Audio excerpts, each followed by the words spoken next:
to France on the run. Sister's gone away, 1st of May, for to stay. Planting crops to win the war, things she's never done before. Kaiser Bill's afraid, Hindenburg is dismayed. Watch that Yankee maid, learn a trade, use a spade. Soon a farmer she will be, planting crops for liberty.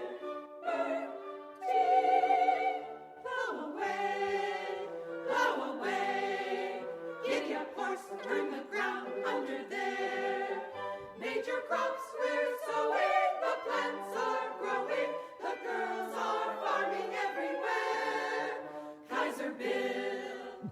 Oh, that is great. That is a song for and by the Women's Land Army. It's a rewrite, of course, of a melody by George M. Cohan, and you're hearing it performed by the Peterborough Farmerettes.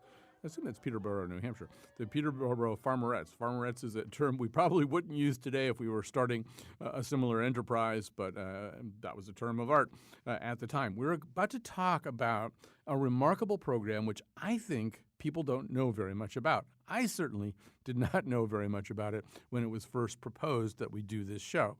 In fact, I will go so far as to say I knew nothing about it.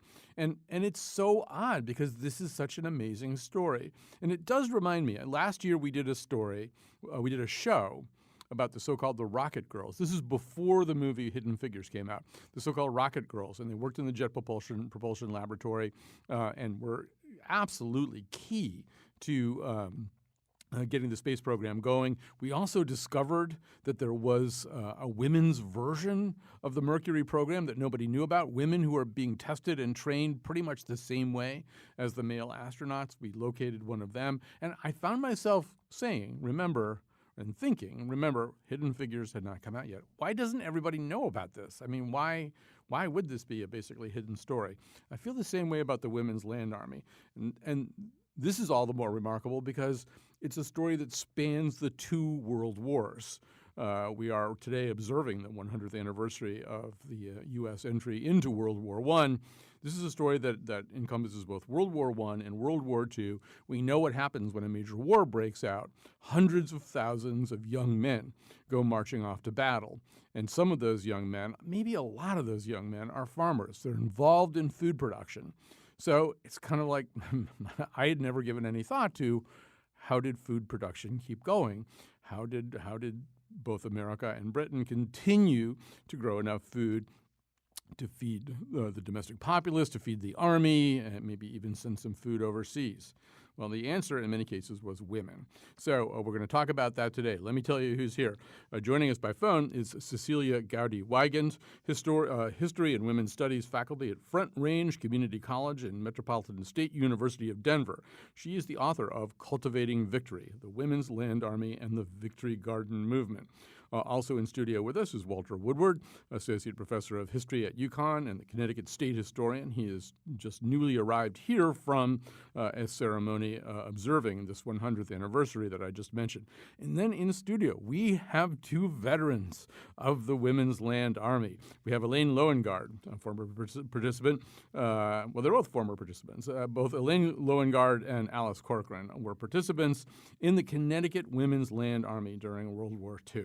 So let's begin at the beginning. And Cecilia, I'm going to have you kind of kick things off.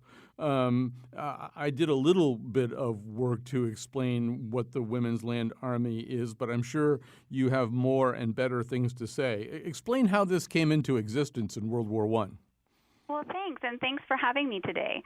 You know, for me, cultivation is really about more than the production of food. It's really tied close to identity. You know, many of our country's founding fathers and mothers, they were agriculturalists, and some of them, they actually believed that putting your hands in the soil actually shape a person's character.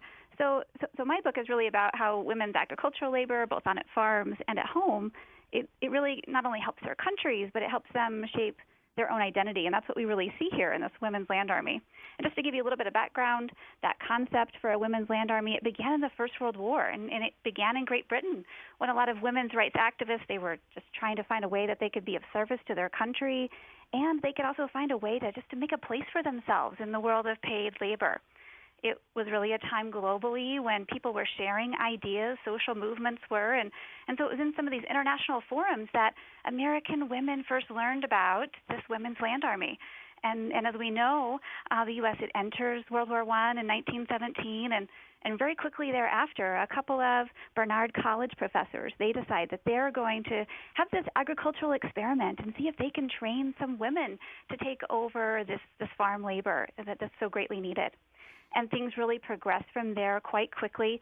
Colleges all across the country start to develop some agricultural training programs for women, and it's really the foundation of a lot of agricultural training programs that we have today. Harriet Stanton Blatch, the daughter of the famous women's rights activist Elizabeth Cady Stanton, she was the figurehead of the national movement of the Women's Land Army in the First World War. Yeah, there's some way in which this movement, the Women's Land Army, is inseparable, at least at that point during World War I and its aftermath, from the suffrage movement, right? There's a sense in which, first of all, if we have the Women's Land Army, that kind of gives us a seat at the table that maybe we wouldn't have otherwise. I'm speaking on behalf of the women of America. And also, if we have a hand on the plow, there's a way in which our labors, our efforts will not be easily forgotten when there's further discussion of women having the right to vote. Does that seem like a reasonable statement? Absolutely. We see that these women who are fighting for their place and their space in labor, they're also fighting for the right to vote. And, many of the same activists, and they find that asking for an opportunity to show their worth in labor is going to be the key, the driving factor to show that they also deserve the right to vote. So at the same time, for example, while Harriet Stanton Blatch is encouraging women to go out on to the farms and to be, educated farmers, she's also suggesting that they stand in front of the White House every day with their picket signs, and they try to remind the president that they deserve the right to vote as well. And President Wilson, he does support it.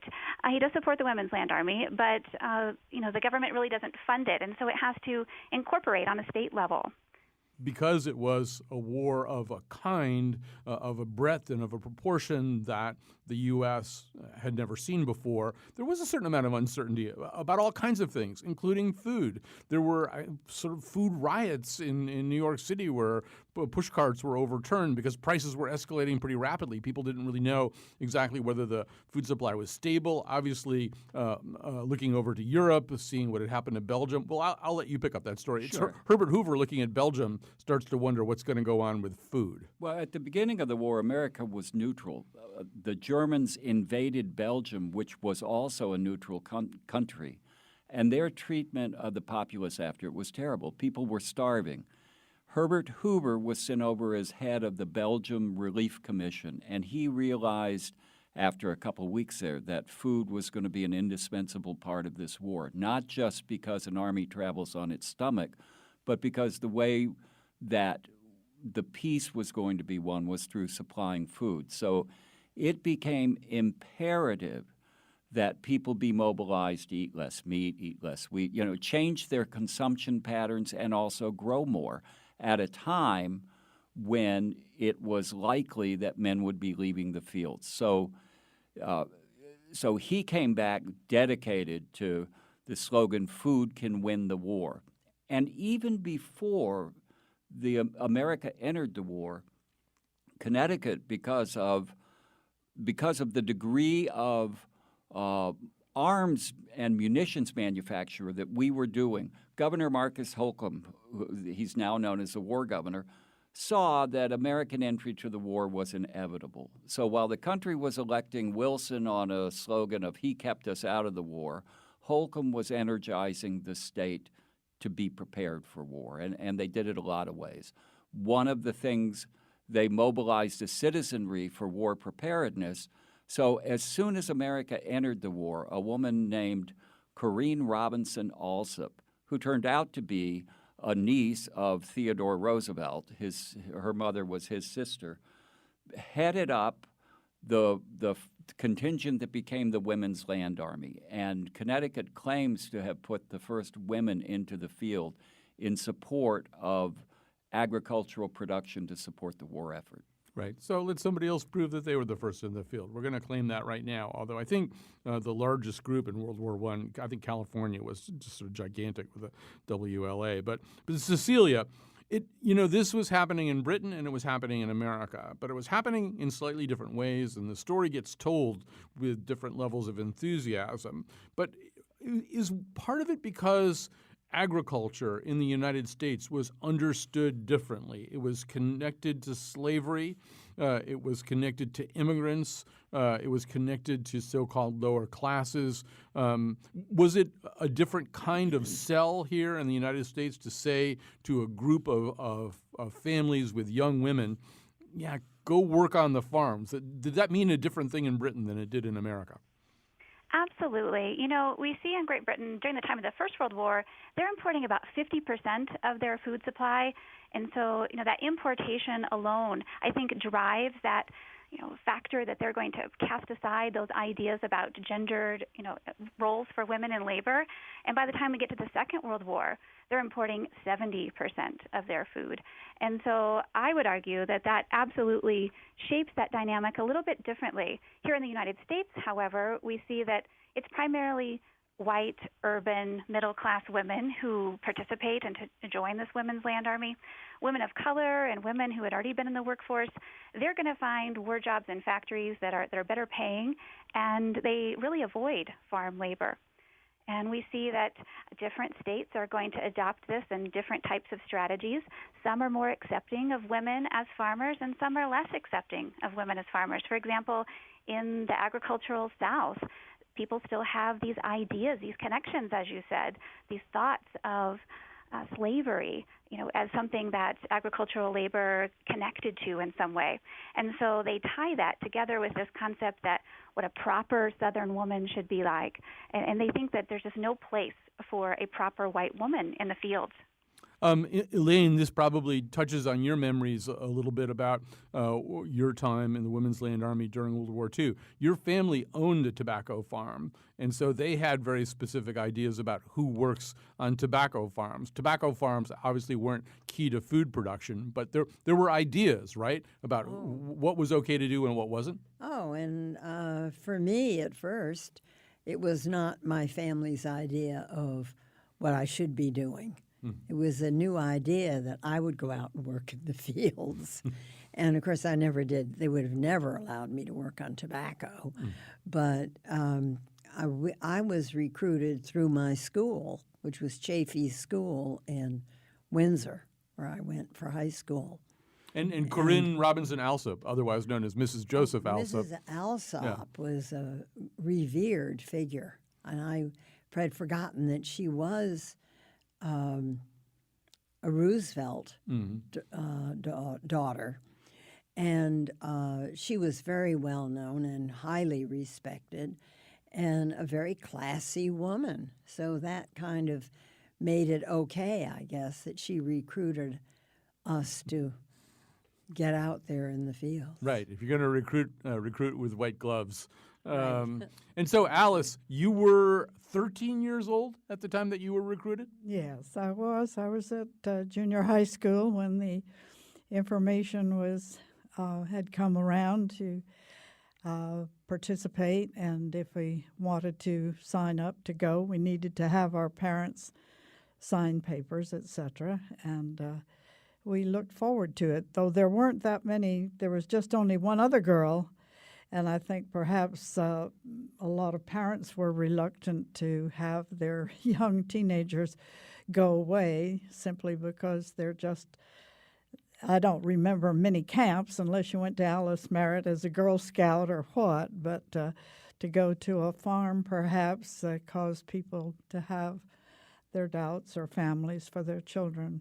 So 13. But I'm sure glad I went. It was a wonderful experience. Yes, both of our guests who are veterans of the Land Army have great stories to tell, and later in the show we're going to make sure that they tell them. Yeah, so Alice was at Talcott Junior High School. That's in the Elmwood section of West Hartford when she was recruited. And Walt, Eleanor Roosevelt came to Connecticut, right? I mean, part of this was, by this time, the land-grant universities in America are somewhere probably around 25, 30 years old, right? Well, right. UConn was formed in the 1870s, early 80s, but its mission was to promote agriculture and provide a practical education to groups of people, to classes of people who had never had it. A lot of that was farm education. They did scientific agricultural research, and their mission was to translate that research out of the college to the public. In 1914, the Smith-Lever Act created the Extension Service, and women had begun taking home economics to help translate this science of food consumption in the early 1900s. So it was a confluence of a federal mission to help people learn scientific food production and domestic use and consumption with the war.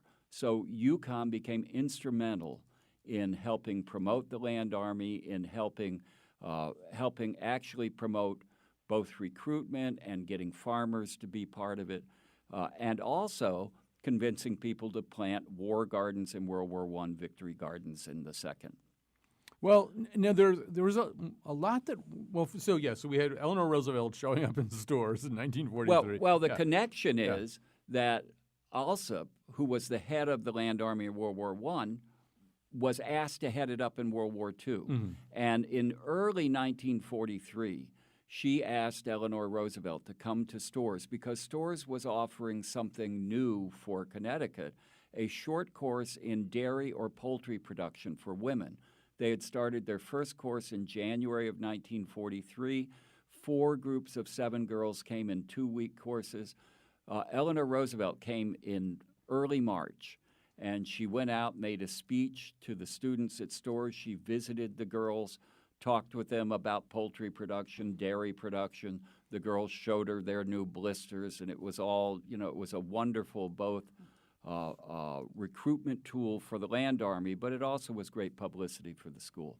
All right, so recruiting had to happen a lot of different ways. And by the time of World War II, it was possible to make sort of recruitment commercials almost. These were essentially movie recruitments. So let's hear, you're going to have to do a little visualization here. This first one that we're going to play for you involves cows talking to you.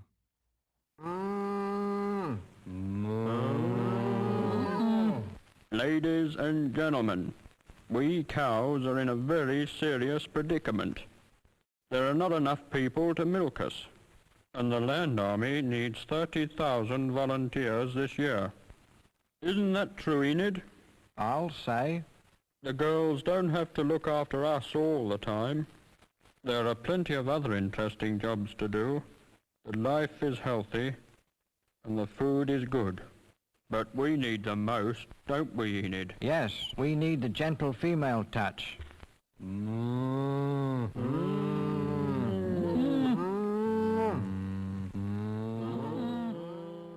Yes, I think we've established those are cows. So, Cecilia, there was a lot that went on, and we'll play. I mean, when I was looking at these recruitment movies, these little mini movies today, I was kind of amazed, but not amazed, by how incredibly sexist a lot of them were. But they weren't just sexist; they were sexy too. One of the, America and Britain had pretty one-track ideas about what femininity amounted to at this moment. So it seemed as though a lot had to go into the idea of saying to women who at least presumably hadn't done this kind of hard labor that they'd still be lovely, delicate flowers, even if they were picking potatoes.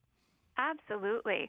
And I absolutely love these advertisements as well. And thinking about that recruitment, just to kind of tie to that piece we just talked about, I found it amazing that even the recruitment manual for the Women's Land Army, it suggested that characteristics like women's gentleness and their high standards for cleanliness that made them naturally suited for work in dairy or something like that. And they just emphasized things that they thought, the female traits of gentleness would, suit them for. But in terms of advertisement, we see this everywhere. In the actual offices where they might recruit people, there's images of the baby calves, and there's this great story of one recruit who was looking at one of these posters, and one of the leaders came up to her and she said, "You realize it's not going to be all sunshine and baby cows." But she said, "Yes, I know it's going to be hard work," but she was willing to do it. But it seemed like everywhere we looked, there were examples of women as food producers, but in really glamorous ways. There were cartoons in every magazine, from the New Yorker to Punch to Ladies' Home Journal. And Women's Land Army, they even made the cover of many magazines. Click magazine is one that kind of comes to mind. There's a example of a woman on a tractor, and she's kind of leaning over in this suggestive pose that's kind of elongating her body, and she has this very glamorous makeup and hair, and she's really suggesting to the reader that this is a very glamorous job. Yeah, I saw one that was made a little bit later that posited a woman who joined the Women's Land Army. I think this was one of the British ones. Joined the Women's Land Army, and then at the end of the war went back to her life as a model. And you see her modeling these kind of tearaway outfits that resolve into swimsuits or something. I want to pause here and just say, Cecilia, that another thing that I did see, I saw a recruitment film kind of, or a morale/recruitment film made in 1941. It's a 10-minute thing. It's written by Eleanor Roosevelt, and it's voiced by Katharine Hepburn. And it deals with every single thing that a woman could do to aid the war effort, working in factories, working in laboratories, doing this, doing that. And it doesn't mention the Women's Land Army. Yes. And I feel like the fact that this thing is an unknown story now is a little bit linked to the fact that somehow or other it was also operating on a different track from everything else, even back then. Absolutely. And, for many people, and I go back to that concept of where in Great Britain they were the importers of food. They were just struggling. It was a dire need. But here we were exporters of food, and there was this abundance, this climate of abundance. And because of that, there really wasn't as much of a need to cast aside those gendered ideas about women in labor. And so they really tried to promote those ideas. And so women were often encouraged to do things that were considered more along those traditional spheres for them. And unfortunately, the Women's Land Army was not advertised as much. However, we see in 1943 there was a goal to recruit about 60,000 women to participate. And they found in that 1 year alone about 600,000 women show up. So even though it might not have been as advertised as much as other opportunities for service, women were listening, and women were finding this as an opportunity for them to get out of their homes, maybe get out of urban areas and experience labor in a way that maybe had been excluded to them before. I want to ask the veterans here. Alice, when you say that you were in the Women's Land Army, do people know what you're talking about? Not at all, and not many people are really interested. Needless to say. But that's amazing. It's ridiculous that they're not interested. This is it's an incredible story about. You were 13 years old and recruited for the war effort. And I have oftentimes, many times, had the privilege of being able somehow, rather than just talking and sharing, something comes up and I'll kind of, it's a flashback to I was in the Women's Land Army or went off to bean camp or picked strawberries, and it was like, what? and there were never any questions, but I just kind of yammered on and told about my story. And the amazing thing is just coming up to today, in light of having to share that with my dear cousin, Connie, who was the instigator of kind of my being here and just this program being produced today. She took an interest and she listened to me, and I thought, gosh, here I'm well past, the teen years, and it's in my later years that she was so interested to hear about and ask questions. And, of course, I found that interesting just because certainly it was personally satisfying to remember the memories. But the more that I shared it, the more I was aware of what we really had done, and certainly it was different. I'm thrilled to hear this, Celia. I'm thrilled to hear all of you tell about something more of. I've heard of John Alsop and knew him through another friend, but I didn't know that their background any more than I knew of Elaine's background of having to have a family involved in tobacco. And there were the young boys that went off to tobacco, but not, and there were girls that came from Pennsylvania to work on the tobacco fields here, of which I also had the privilege of meeting the cook that we had at Well Sweep Inn, because Rosie Phillips came from Pittsburgh, and when it was Saturday and we had the day off to go into Manchester, and we would hitchhike, and that was something that was just kind of not too much a no-no, but it was something that was a little bit scary if you never. I want to save that hitchhiking story for the next segment. I know about it because you told Betsy about it. I want to hang on to it for just a second because that's a good one. So, Elaine, what about you?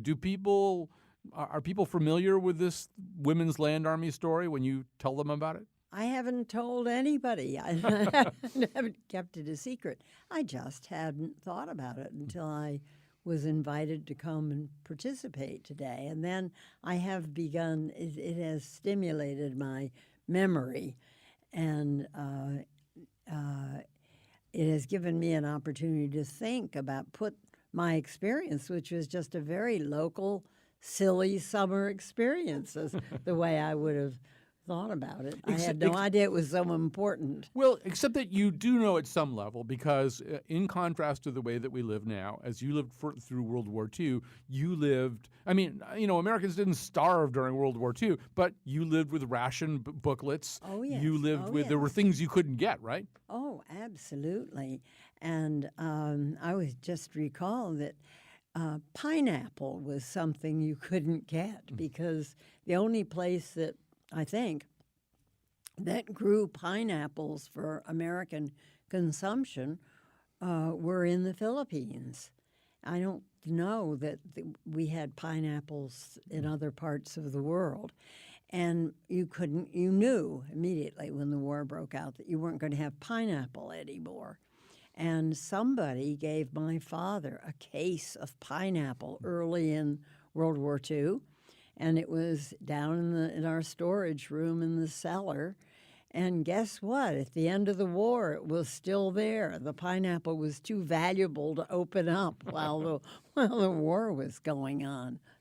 Cecilia, as we close out this segment, I want to come back to this, and I don't mean to harp on it too much, but I do, just in the research that we did for this show, I noticed that, for example, in 2009, the BBC did essentially a costume drama called Land Girls, the story of 4 young women who joined the British Land Army, and that the series Foyle's War had an episode that dealt with the Women's Land Army. And there just isn't the opposite of that here. There isn't much American storytelling about this, even at that level. And does that, you suggested this before, but maybe it's worth emphasizing, Britain's food supply often did come in large amounts from other places. So the notion of who was going to grow food, where was food going to come from, is that why the Women's Land Army in Britain is a little bit more like Rosie the Riveter is here in the U.S.? Absolutely. One of the things that I find most interesting is that the United States, they had somewhere between 5 to 6 times the amount of membership in the Women's Land Army than Great Britain did. But yet the people in Great Britain, they celebrate the land girl, as they call her. They celebrate her like we celebrate Rosie the Riveter. I mean, they hail her as the woman who saved England in its time of need. And, you see, examples of her all over the place in popular culture and film. There, even Wedgwood and Waterford, they have created images of the land girl, but yet we seem to have wiped that out of our entire cultural memory. And instead, we tend to focus on the victory garden and that domestic aspect of women producing food at home. And while that was significant, because people at home produced about 40% of their vegetable supply, of the nation's vegetable supply, that's really impressive. We also need to pay attention to the fact that we had this large amount of women who were taking this professional role as farmers. And to me, these oral histories, these are absolutely priceless because they just give us a better understanding of the home front. And so I'm just so happy to have this opportunity to be here with Alice and Elaine today. I think there's a couple of theories that I have about why the United States places this emphasis. Some of it's on that culture of abundance and as exporters, and just really also on this idea that they wanted to encourage women after the war was over to give their jobs back to men. As a matter of fact, the Office of War Information and in other groups, they even created propaganda films to play in the factories and other areas that encouraged women. When the war was over, they were to give that job up because it belonged to a soldier. And so I think some of our history tends to go along that same theoretical line of promoting women's place in the home. And unfortunately, we've forgotten this wonderful history of the service of these women. Well, we're glad to be reviving that history today. We're going to take a break. We thank Cecilia so much for joining us for this segment. We have our two veterans here in the studio, but thanks, and plus Walt Woodward, of course. Thanks to Cecilia Gowdy-Wygant. Her book is Cultivating Victory, the Women's Land Army and the Victory Garden Movement. We'll be back after this break. From California, well, to the New York Island. From the Redwood Forest to the Gulf Stream waters. Welcome back. We're telling as much as we can of this incredible story of the Women's Land Army. Women who left what they were doing, young women who left what they were doing and went into the fields to keep up America's food supply and maybe make food available to the rest of the world as well during both World Wars, I and II. In studio, Walter Woodward. He is the Connecticut State Historian. And then two veterans of the Connecticut version of the Women's Land Army, Alice Corcoran and Elaine Loengard. So I'm going to start with you, two veterans. One thing we haven't done is kind of just describe what the work was like. So, Alice, for you, it was up in the morning at 5:30, and then what happened? You were on the farm by 6 a.m.? Oh, I think perhaps it might have been a little bit later, but the trucks were there at 6, and by the time the girls got in the trucks to have to be taken to the variety of farms that were where the strawberry patches were, and we began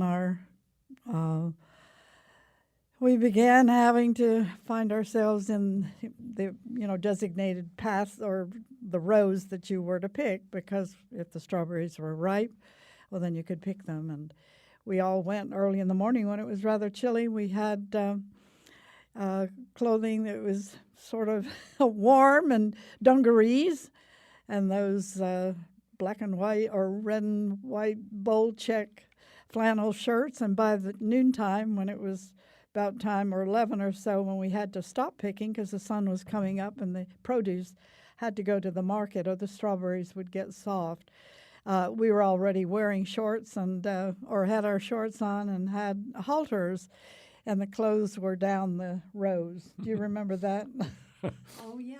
It's the first time that I ever saw blue jeans. It was something new, and that was the first time that I ever wore blue denim. Right. And it was wonderful to have them for your knees, because you were on your knees picking berries, and they did get rather sore. And so by the time it got to be rather hot, you wanted to be wearing shorts.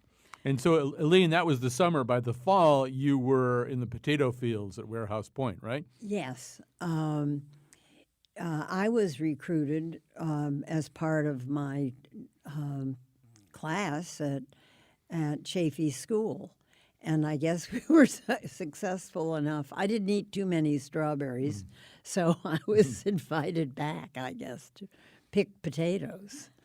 And we did that instead of having, and that was done through Chafee School, and it was an official part of the school program, because we had potato picking instead of gym in the fall.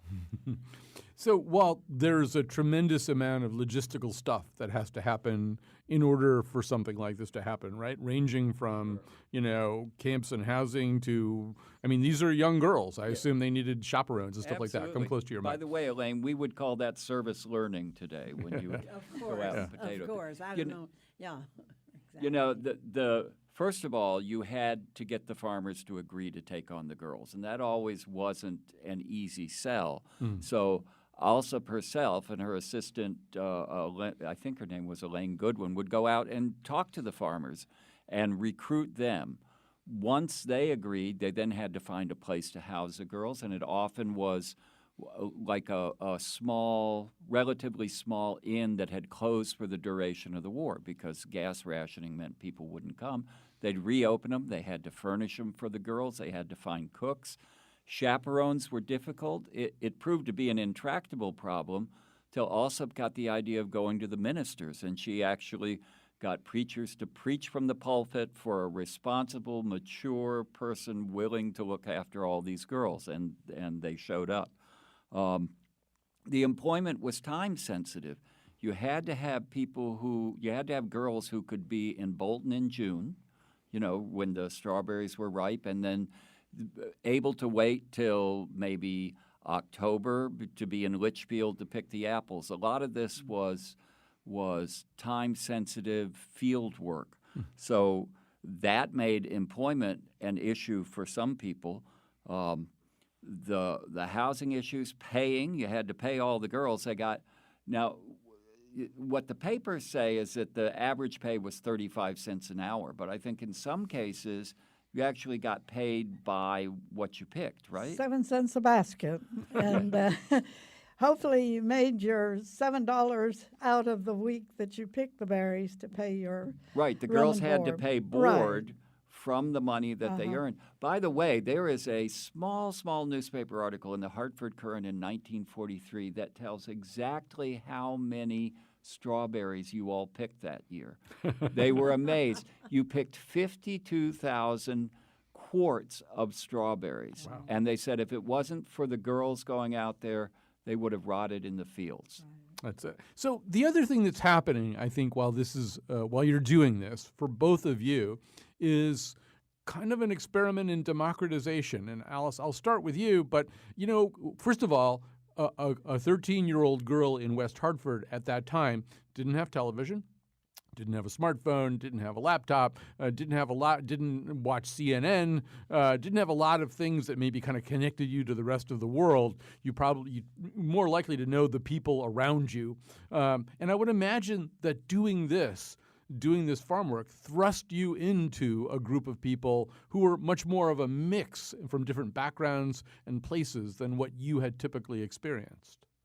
I would agree with you, and I think that's why I've enjoyed. It wasn't just the fun. I enjoyed being part of the Women's Land Army because as I reflect back, I was introduced to, and Elaine did go to private school, Chafee, and I mixed with girls. I'd never known there was a private school. I'd went to public school.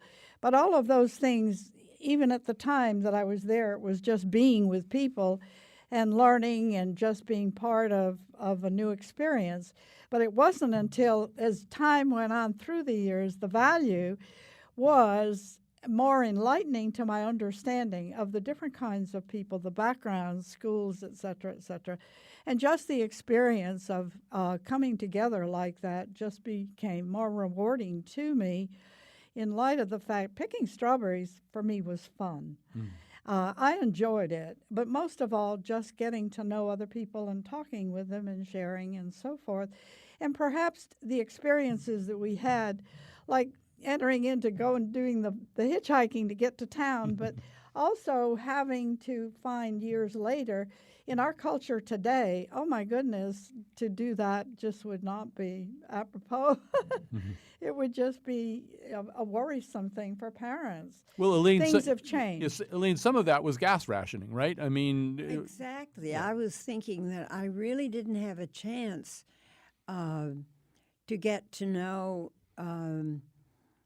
the families of the kids I went to school with because we didn't have the ability to drive. I mean, we didn't have the opportunity to go to other parts of the community. We just stayed in our neighborhoods. But that meant, once again, this is not something that we would let our daughters do subsequently, but hitchhiking didn't seem, it made a certain amount of sense, right? Somebody has a car, you get in that car. Yeah. Oh, sure. It wasn't thought to be dangerous or anything true like that.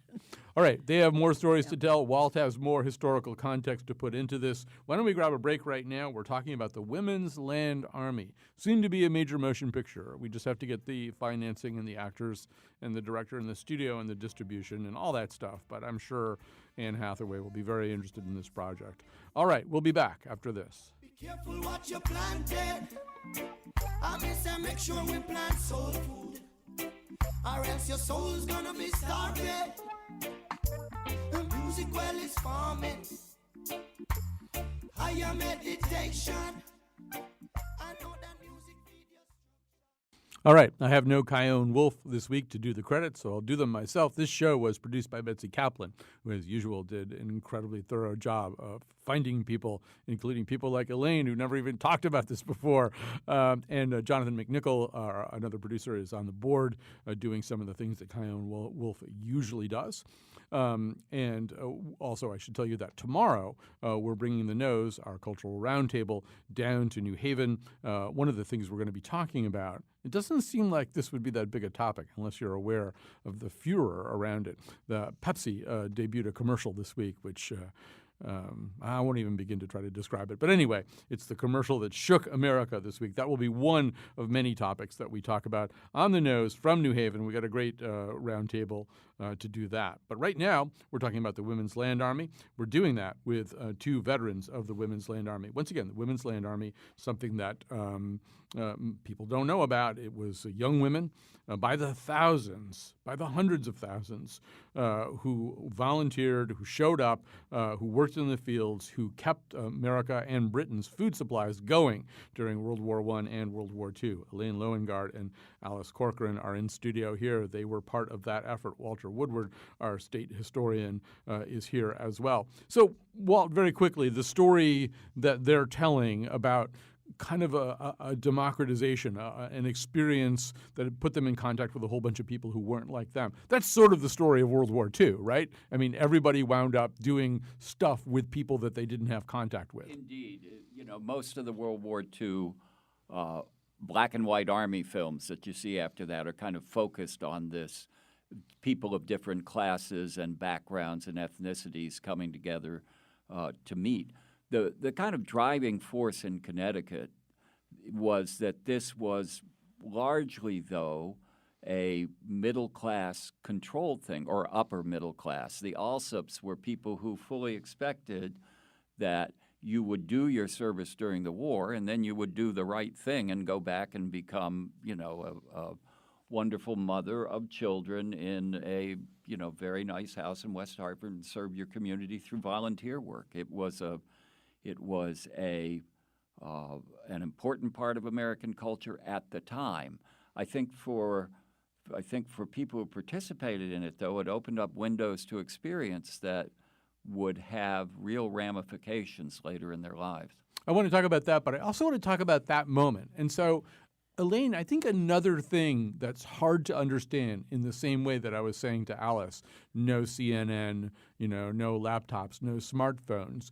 You had a brother at West Point, but I mean, living in Connecticut during World War II, the war maybe wasn't quite in your face quite the way wars subsequently have been. I mean, how much did you know about what was going on in the war theaters at that time? Well, I did have a brother at West Point who was on his way to becoming an officer. But we were very aware that there was a war. Because there were limits on everything. You had ration books and limited gas, and World War II was still on when I started to go to Chaffee, and there were no private cars that were able to go out from West Hartford to Windsor, so we all went on the public buses to school, and that was the result of not having enough gas to never mind our kids having the car, families having the gas, or families having enough gas so you could carpool to go. They were definitely, you were aware of the limits. And there was plenty of propaganda in the movies that we saw. I mean, I remember being, taught to dislike or even hate the Japanese and the Germans, that it was very hard for us to separate Nazis and Germans in our heads. And there was a lot of propaganda that affected us in our attitudes toward the war. So Alice, this is also for you a very immersive experience in the sense that you wound up out in cabins that they'd built out in Andover, right, for Women's Land Army people. Mm-hmm. Do you think you're a different person as a result of doing this? Did this change your life? It only changed it to become more aware of other people and circumstances that were not like my own, which again I'm very grateful for because it caused me to have some understanding of people in all different backgrounds of ethnic groups, etc., rather than to see, and that, like Elaine was saying, that there was this kind of to hate Germans or to hate different people, etc. And it was so contrary when I met people personally to know them. I could not find those kinds of things to think that people, and I'm grateful for it because it began at a very young age. Mm-hmm. Have you both continued to grow food? Do you garden? Do you have a vegetable garden, Elaine? no, not. I'm not a talented gardener. Sorry, did not have a lasting. You just did it for the nation. I You did. did it for patriotism. How about you, Alice? No, Did you- my parents had a garden. Mother was one who loved to be in the garden early in the morning till the end of day. I did not like it because if the truth were known, I didn't like to get my hands in the dirt. I really didn't, but I understand that, and it's all right. I just appreciate the fact that they had a love for gardening that just wasn't what I was called to do. So I'll just leave it at that and enjoy the food. But I also want to say that it's made me more aware of when I hear and see little things on TV about how farms are lacking and where food is necessary, and all of the different things that are changing the culture or the farms for producing food makes it hard for what are the farmers going to do. And there are not many people that are becoming farmers or liking farming, etc. So it... we're about to run out of time, and Walt, I do want to kind of end where I began, which is that to me these stories are amazing, and to not know I'm a 62-year-old American, I'd never heard of the Women's Land Army. That's either because I'm not paying attention or because the story doesn't get told. As I say, I feel that way about the story about the women who worked at the Jet Propulsion Laboratory. I didn't know about them. I didn't know that there had been a whole group of women who were basically trained as if they were going to be astronauts too. And I don't know, it does say something about how history is written and understood, I think. It is interesting that after the war, agriculture took the factory track. It actually became agribusiness, and the small farms that the Land Army workers worked on shrunk down to almost nothing. Well, now they're coming back, and maybe it's just the right moment. Maybe this is the perfect moment for that story of the people who went out to those small and medium-sized farms and did the war work of men at a time when it was needed. Maybe it's its right time to come back and be told. So maybe next year there will be a movie. Well, we've got to start working on this. I mean, this is our big chance. Anne Hathaway, if you're listening right now, give me a call. I really feel you'd be great. As we'll have probably Jennifer Lawrence playing Elaine Loengard and Anne Hathaway playing Alice Corcoran. I think that's ideal casting. And thanks very much to everybody who listened today. Yeah, I think it was Will Durant who said that history is often written as a river of armies and blood, and we don't write about the things that happen on the banks of that river.